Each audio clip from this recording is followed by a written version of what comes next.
నేనేమి నీలాగా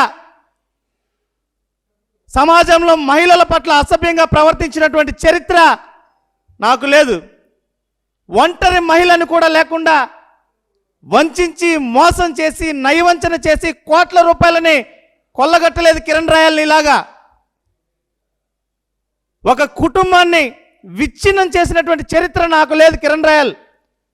ఒక మహిళతో అక్రమ సంబంధాన్ని ఏర్పాటు చేసుకొని ఆ మహిళని సర్వనాశనం చేసి ఆ మహిళని తన బిడ్డకి తన భర్తకి ఆఖరికి ఈ తిరుపతికే దూరం చేసిన చరిత్ర నీది కాదా? బ్లాక్ టికెట్లు అమ్మినటువంటి చరిత్ర నీది కాదా? శ్రీవారి దర్శన టికెట్లు అమ్మే దళారివి నువ్వు కాదా? ఇంత నీచమైనటువంటి విష సంస్కృతి కలిగినటువంటి నువ్వు ఈరోజు రాజకీయంగా ప్రభుత్వం చేసేటువంటి ప్రజా వ్యతిరేక విధానాలను నేను ప్రశ్నిస్తున్నా. ప్రభుత్వం చేస్తానన్నటువంటి సంక్షేమాన్ని చేయకపోతే మేము ప్రశ్నిస్తున్నా. ప్రభుత్వం ఇస్తానన్నటువంటి హామీలు ఇవ్వలేదని నేను ప్రశ్నిస్తున్నా. మీ తప్పిదాలను ఎత్తి చూపుతున్నా.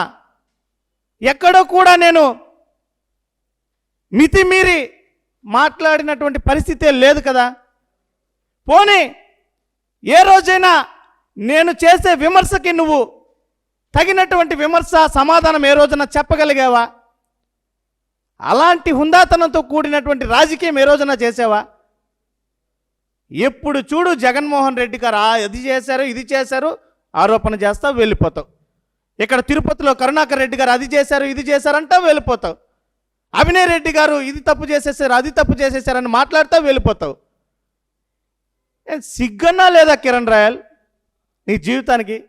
ఎవరైనా ఒక విషయం మీద మాట్లాడేటప్పుడు ఏ రకమైనటువంటి ఆధారాలతో ఏ రకమైనటువంటి సమాచారంతో మాట్లాడుతున్నామో వివరణ ఇవ్వాల్సినటువంటి పరిస్థితి ఏ రోజైనా అలాంటి రాజకీయం నువ్వు చేసావా?